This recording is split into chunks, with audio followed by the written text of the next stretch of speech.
राजगीर कैलाश नगर कक्षा दशम की हिंदी आचार्य श्रीमती पूनम तिवारी बोल रही हूँ। आज हम पाठ 5.1 ये जिंदगी फिर चमक जाए, इसके कवि भगवती लाल सेन जी हैं।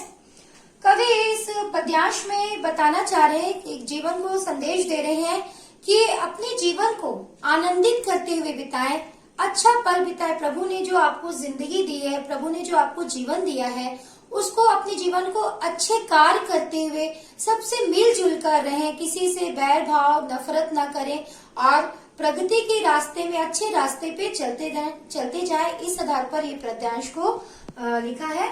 हम पढ़ते हैं पद्यांश। कोठी में धान छलक जाए। कोठी जहाँ पर धान रखा जाता है उसे कोठी बोलते हैं।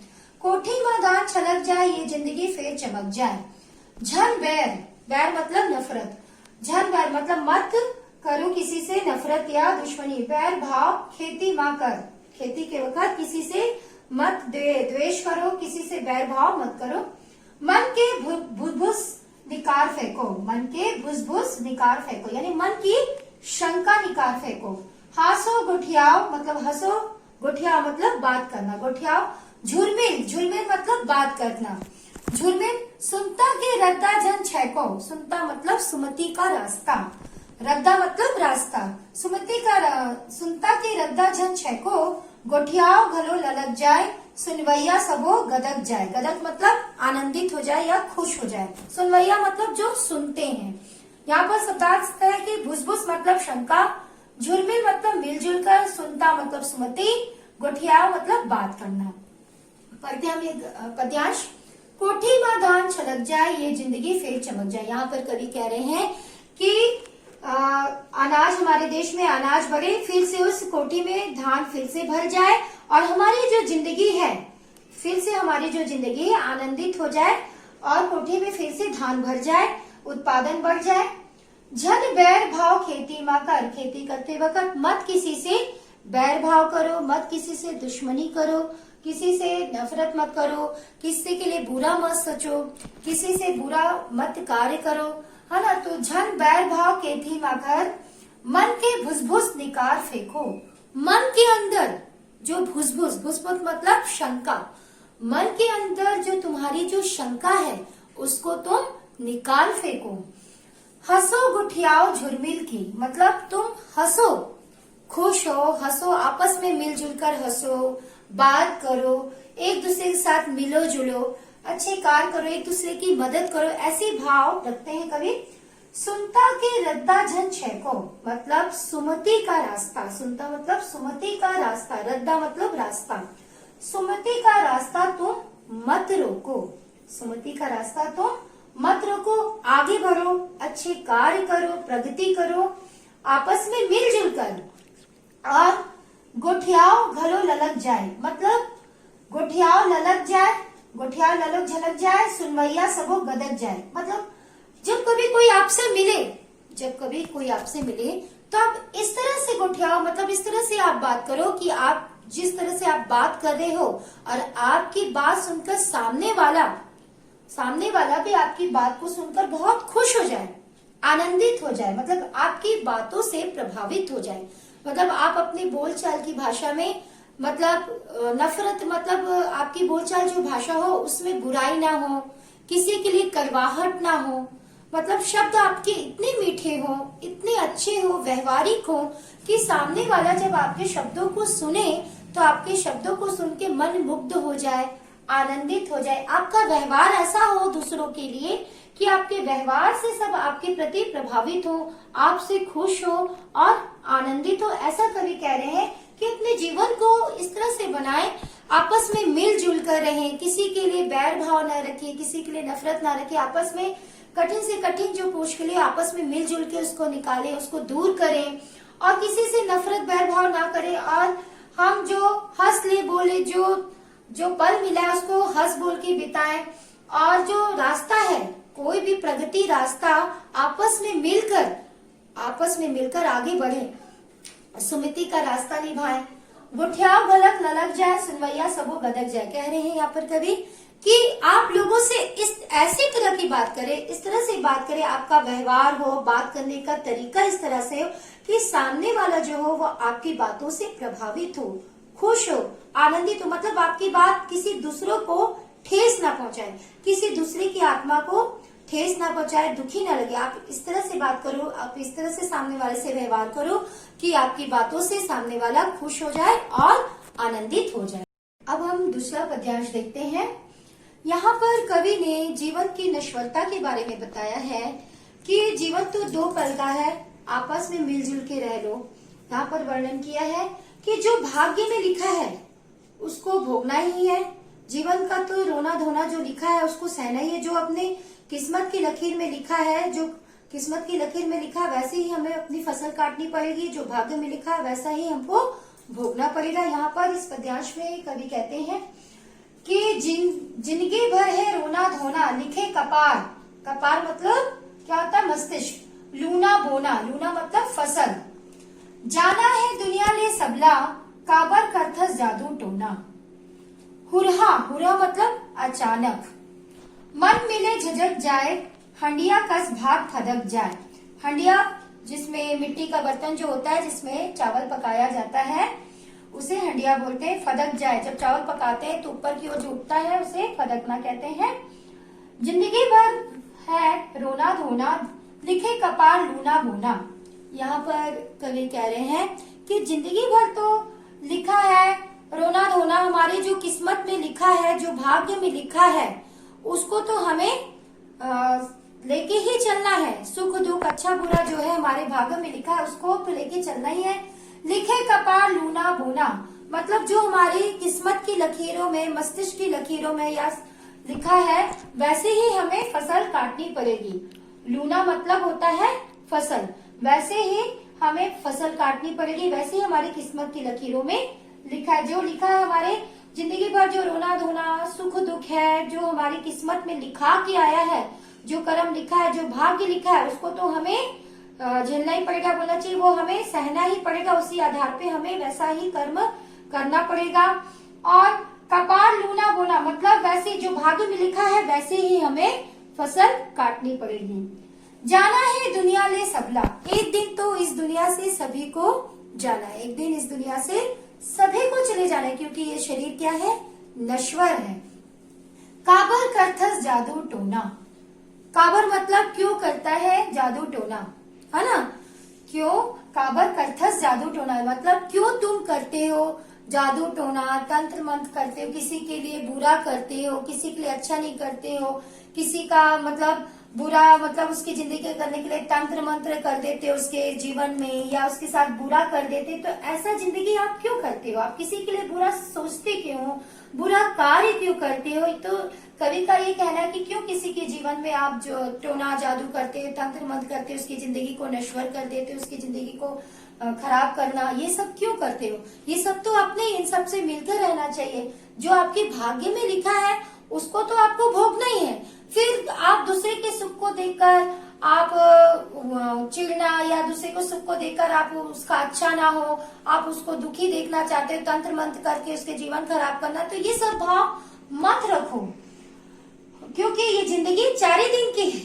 इस जिंदगी 4 दिन की है, ये नश्वर शरीर है, आज नहीं तो कल सबको चले जाना है, तो इसलिए किसी के लिए कभी बुरा मत सोचो। हुरहा मन मिले झझक जाए, हुरहा मतलब अचानक, हुरहा मतलब अचानक, अचानक से जब मिल जाए मतलब अचानक, मन मिले झझक जाए मतलब अचानक से हम जब किसी से मिले तो इस तरह से हमारा व्यवहार हो कि हमारा मन खुश हो जाए, मतलब हम सामने ऐसा व्यवहार करें दूसरे से, ऐसा बातचीत करें कि उसको देख के हमारा मन बहुत खुश हो जाए। झझक जाए मतलब बहुत आनंदित हो जाए। किस तरह से, हंडिया कस भाग फदक जाए। हंडिया मतलब मिट्टी का बर्तन होता है, हंडिया मतलब मिट्टी का बर्तन होता है।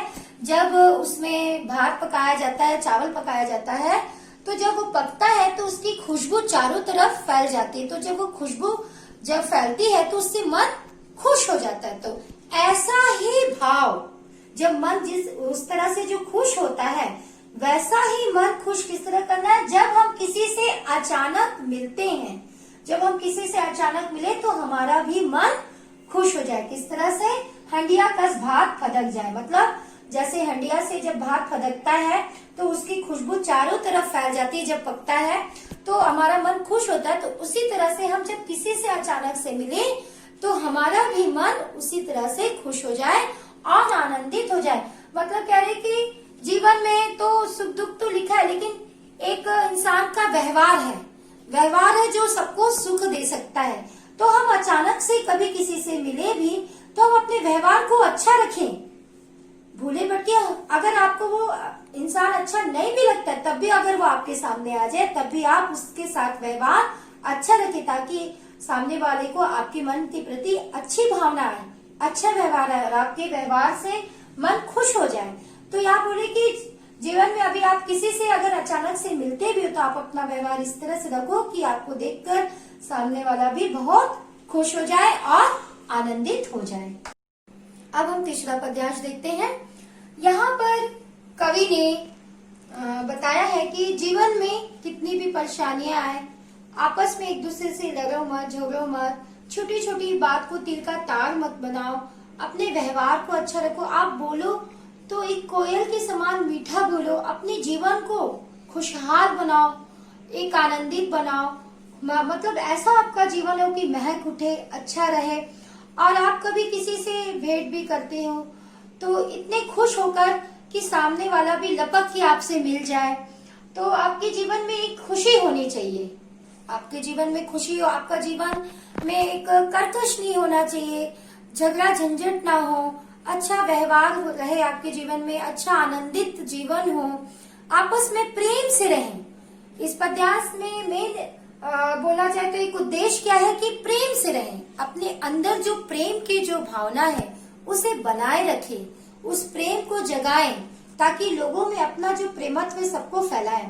यहाँ पर मुँह घुघवा असन फुलो झन, कोयली अस को बगिया माँ, चंदा अस्मत सूरज का स्तन, जिंदगी महके फुल बगिया माँ, भेटो तो हाथ लपक जाए, गुगवावत मया भबक जाए, मुँह मा घुघवा अस फुलो झन।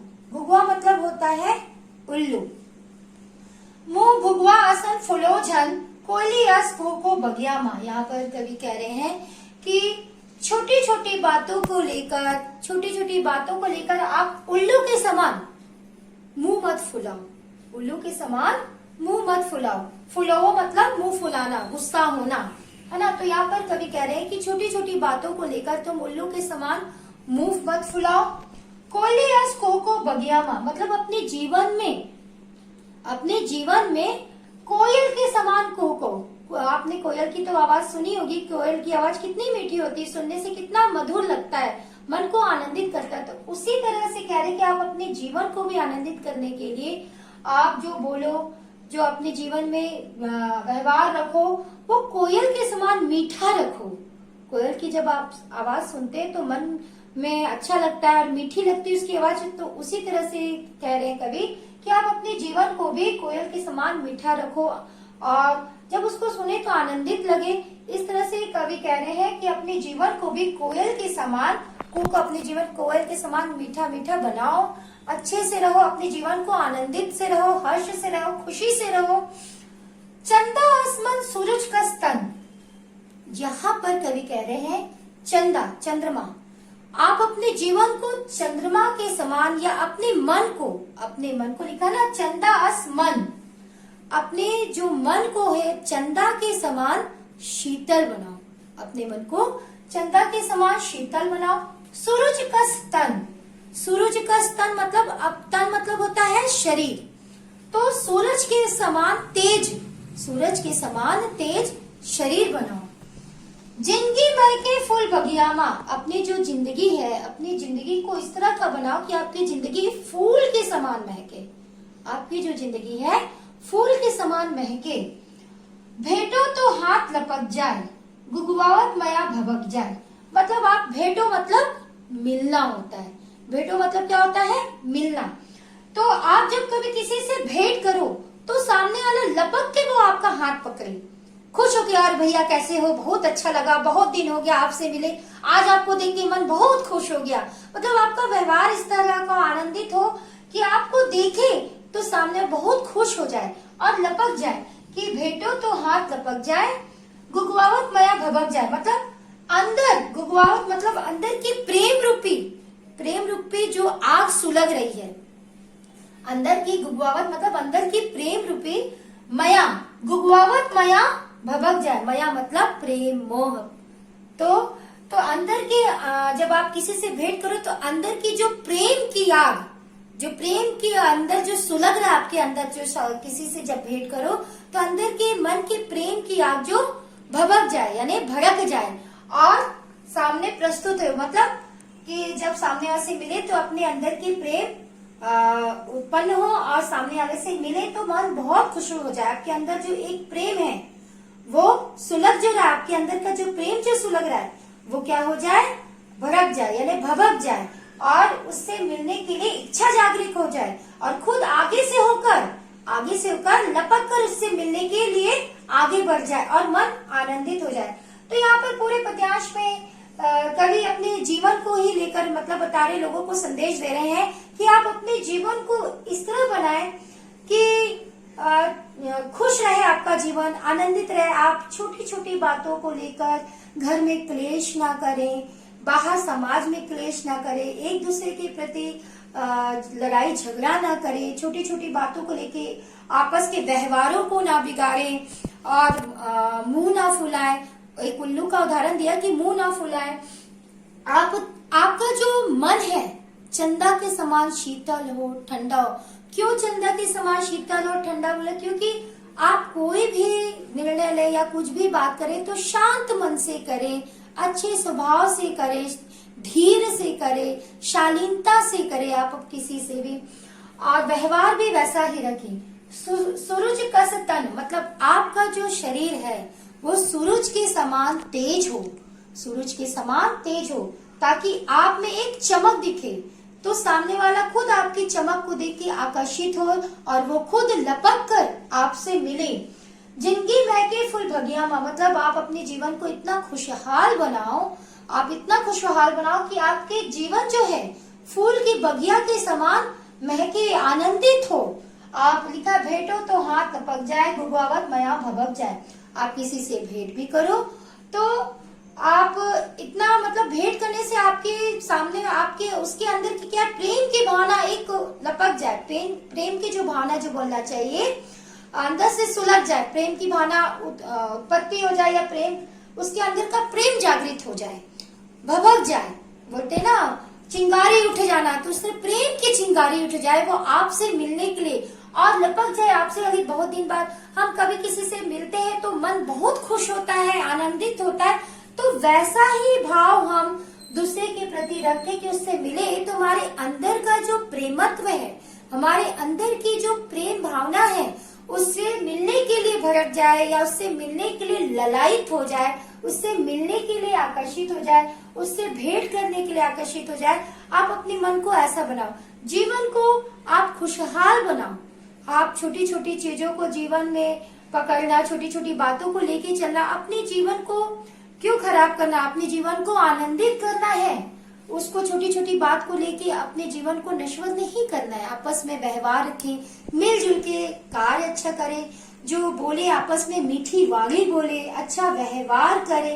अब कवि ने यहाँ पर कहा कि कोयल के समान मीठा बोले, कोयल के समान मीठा बोले और अपने मन को हर वातावरण को देखते हुए चंदा के समान शीतल रखें और हर कार्य के लिए आप सूर्य के समान तेज बने, हर कार्य के लिए सूर्य के समान आप तेज रहें और अपने व्यवहार को रखें और किसी से भी मिले तो प्रेम भाव से मिले, एक आत्मीयता से मिले, मन के एक प्रेमत्व से मिले।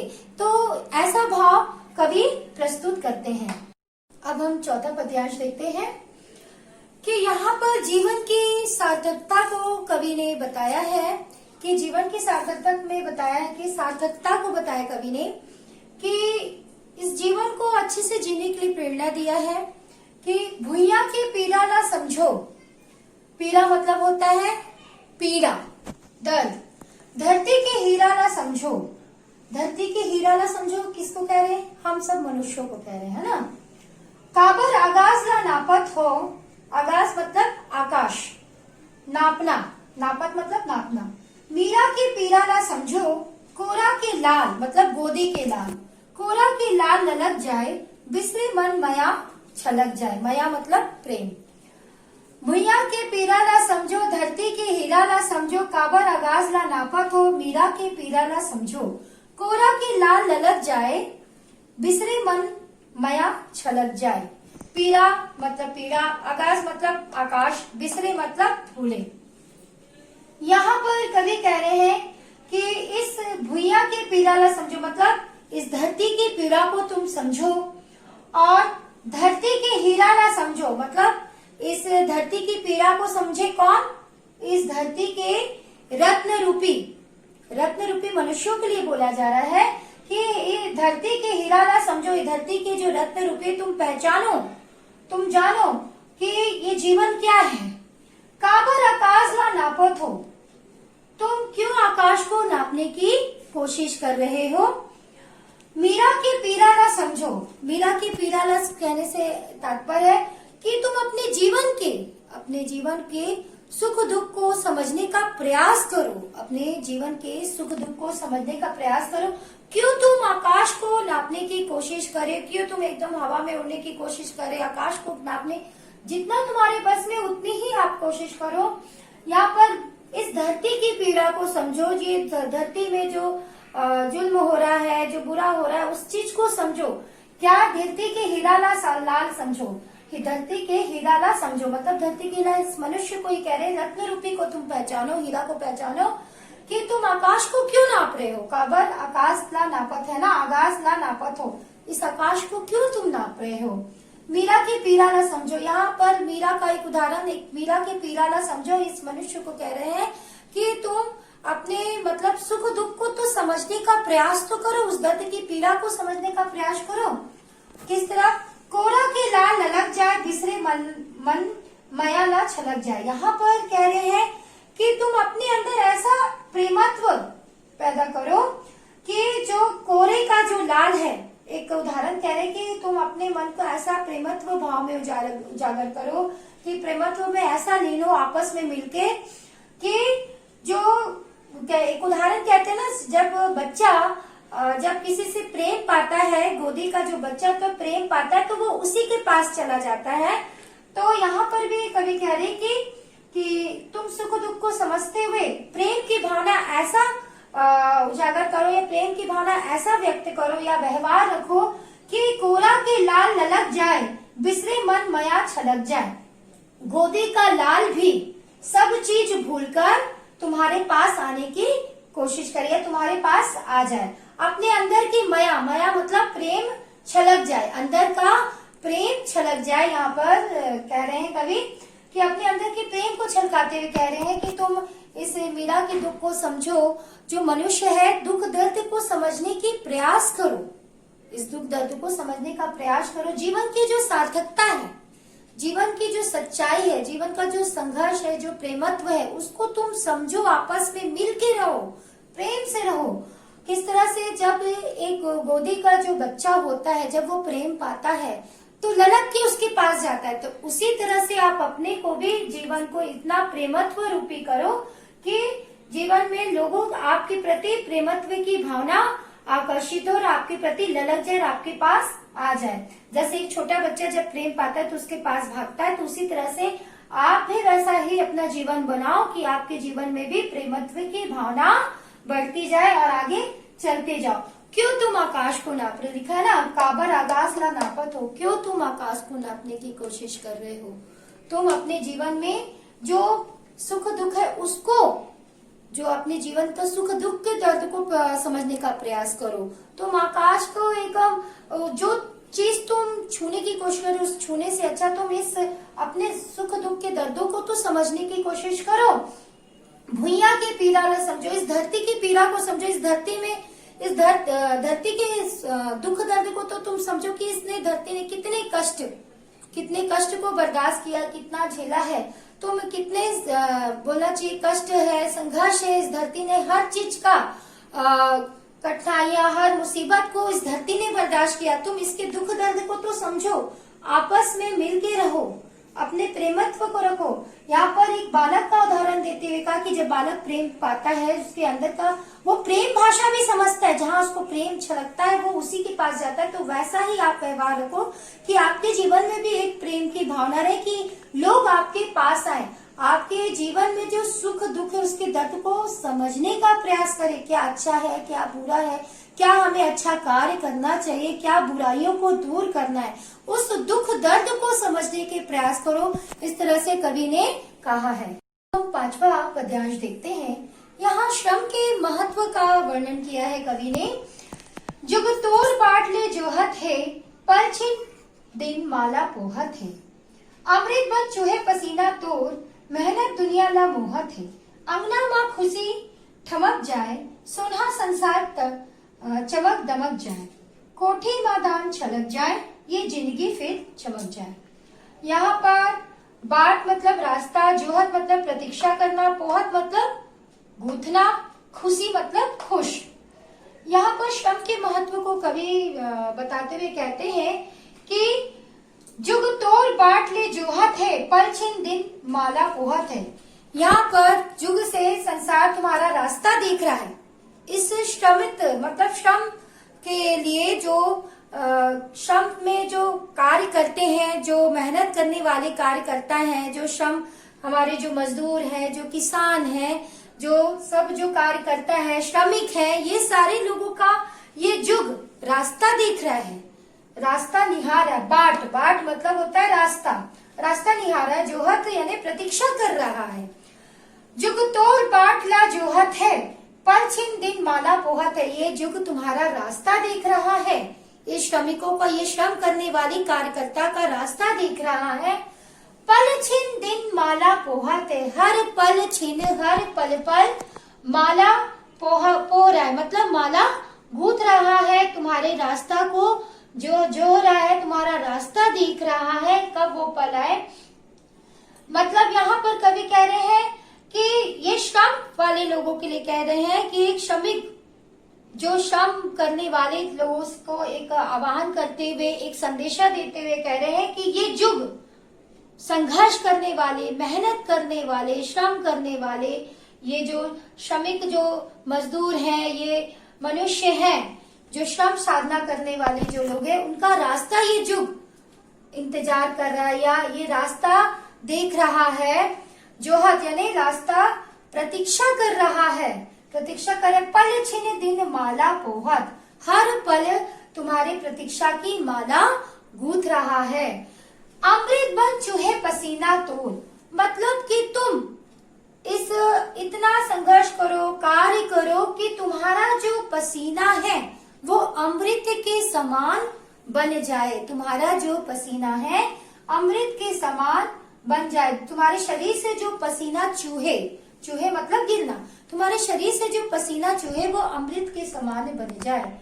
मेहनत दुनिया ला मोहत है, मेहनत से दुनिया मोहती है, मतलब मेहनत करने वालों पर सब प्रसन्न होते हैं। तो मेहनत करने वाले को सब दुनिया पूजती है। तो यहाँ पर करें मेहनत करने वाले दुनिया ला मोहत है, मेहनत करने वाले को सभी लोग पसंद करते हैं। तुम मेहनत करके तुम आगे बढ़ सकते हो, इस दुनिया समाज को आगे बढ़ा सकते हो, विकास के रास्ते को तुम आगे बढ़ा सकते हो, इस समाज को, इस संसार को, इस देश को, इस विश्व को तुम आगे बढ़ा सकते हो अपने मेहनत से, अपने श्रम से। तुम्हारा जो श्रम हो, जो तुम्हारे शरीर से जो पसीना निकले वह अमृत तुल्य जैसा हो, और तुम्हारी मेहनत से तुम दुनिया को बदल सकते हो, इस समाज को विकास की ओर ले जा सकते हो, इस दुनिया को विकास की ओर ले जा सकते हो। और अंगना में खुशी ठमक जाए, हर अपने मेहनत श्रम से इस समाज को बदलते हुए, विकास की ओर अग्रसर करते हुए तुम हर एक आंगन में खुशी तुम ला सकते हो, हर एक आंगन में एक खुशी का वातावरण ला सकते हो, हर एक आंगन में खुशियां ललक जाएगी, हर एक आंगन सोना संसार चमक दमक जाए, हर एक आंगन बोलना चाहिए चमक जाए और खुशी लहर जाएगी। हर एक जो संसार जो है वो सोने के समान दमक उठेगा। तुम्हारे इस श्रम से ये जो संसार है सोने के समान दमक उठेगा, चमक जाएगा। कोठी माँ धान छलक जाए, मतलब तुम्हारे श्रम साधना से फिर से उस कोठी में धान फिर से भर जाएगा, ये जिंदगी फिर से चमक जाएगी। वो जो अंधकार रूपी जो जीवन है फिर से बदल के एक चमक दमक वाली जिंदगी आ जाएगी, खुशहाल जिंदगी आ जाएगी। फिर से एक जिंदगी में एक नया दौर, एक खुशहाली, एक जिंदगी चमकेगी। यहाँ पर उस श्रम साधना वाले लोगों को आह्वान करते हुए कह रहे, श्रम साधना वालों को कह रहे हैं कि ये युग जो है तुम्हारा रास्ता देख रहा है, तुम्हारे श्रम के लिए रास्ता देख रहा है। हर पल छिन तुम्हारा माला पो रहा है, मतलब तुम्हारा प्रतीक्षा कर रहा है, जो रहा है, तुम्हारे नाम की माला जप रहा है, तुम्हारे नाम की माला जप रहा है। मतलब अपने जीवन में तुम इतना, मतलब श्रम के आधार पर तुम इस दुनिया को पलट सकते हो, इस संसार को पलट सकते हो, इस विकास रास्ते को आगे अग्रसर कर सकते हो। अपने मेहनत से, श्रम से मनुष्य आगे दुनिया विकास पथ पर आगे बढ़ सकता है। मनुष्य चाहे तो बहुत कुछ कर सकता है। मनुष्य अगर श्रम करे तो उस दुनिया की काया भी पलट सकता है, विकास के रास्ते में ले जा सकता है। तो उसके लिए आह्वान करें कि तुम अपने श्रम से उस दुनिया की काया पलट कर सकते हो, विकास रास्ते पे ले जा सकते हो। तुम अपने इस विकास के रास्ते से अग्रसर होते हर एक आंगन में खुशियां ला सकते हो, हर एक आंगन में एक चमक ला सकते हो, हर एक आंगन के दुख दर्द दूर हो सकते हैं। तुम्हारे एक श्रम साधना से, तुम्हारी एक मेहनत से, तुम अपनी मेहनत श्रम से इस संसार को चमका सकते हो, इस संसार को दमका सकते हो, इस संसार को अग्रसर आगे विकास के रास्ते में ले जा सकते। तुम अपने श्रम साधना से, तुम अपनी श्रम साधना से हर एक घर में, हर एक घर की कोठी में धान छलक सकता है। हर एक घर की कोठी में धान भर जाए, हर एक घर की कोठी में धान भरने के साथ साथ हर एक घर खुशियों से भरा हो जाए। हर एक घर में, मतलब तुम्हारी एक श्रम साधना से हर घर का माहौल, हर घर का वातावरण बदल जाएगा, हर घर की एक खुशियां लौट जाएगी। एक आवाहन कर रहा है कवि कि चाह रहा है कि तुम ये रास्ता, ये संसार देख रहा है तुम्हारा कि यार तुम प्रगति पथ पर आगे बढ़ते हुए, श्रम साधना करते हुए इस संसार को बदल दो, विकास के रास्ते पे ले जाओ, हर एक घर में खुशियां दौड़ जाए। तभी तो ये संसार विकसित होगा, तभी तो ये जिंदगी फिर से चमकेगी। जब जिंदगी चमकेगी तो आपस में प्रेमत्व की भावना आएगी, एक दूसरे के प्रति क्लेश हटेगा, प्रेम भाव आएगा, एक दूसरे के प्रति सहायता, एक दूसरे के प्रति कार्य करने की क्षमता बढ़ेगी, आपस में मिलजुल के रहेंगे, बुराइयों का अंत होगा। एक ये जिंदगी को चमकाने के लिए हमें श्रम को महत्व देते हुए अग्रसर होना है, आगे बढ़ना है, विकास के पथ पर बढ़ना है। श्रम के माध्यम से हर घर में खुशियां हम ला सकते हैं। यहाँ पर कवि कहते हैं कि हर पल हर क्षण तुम्हारे हाथों में है, तुम्हारे हाथों में, अपने हाथों से इस खुशियों को तुम फैला सकते हो। तुम प्रेमत्व की भावना से, संघर्ष की भावना से आगे बढ़ सकते हो।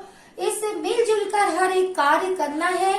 और आगे बढ़ते हुए कवि कह रहे हैं कि पूरे पाठ में कवि ने कहा कि इस जिंदगी को चमकाने के लिए श्रम के साथ साथ आपस में मिलजुल कर भी रहना है। एक दूसरे के प्रति बैर भाव, द्वेष की भावना को हटाते हुए एक दूसरे से मिलजुल कर रहना है, आपस में मिलजुल कर कार्य करना है। किसी के लिए बुराई नहीं, किसी के लिए दुश्मनी नहीं करना है, सब आपस में मिल के रहे, एक दूसरे से, मतलब अपने व्यवहार को अच्छा बनाना है, एक दूसरे से अपने मन को शांत रखते हुए, शीतल करते हुए, अपने कार्य को तेजस बनाते हुए, सूर्य की भांति अपने शरीर को, तन को तेज की भांति एक मजबूत बनाते हुए, संघर्ष करते हुए, श्रम करते हुए आगे बढ़ना है।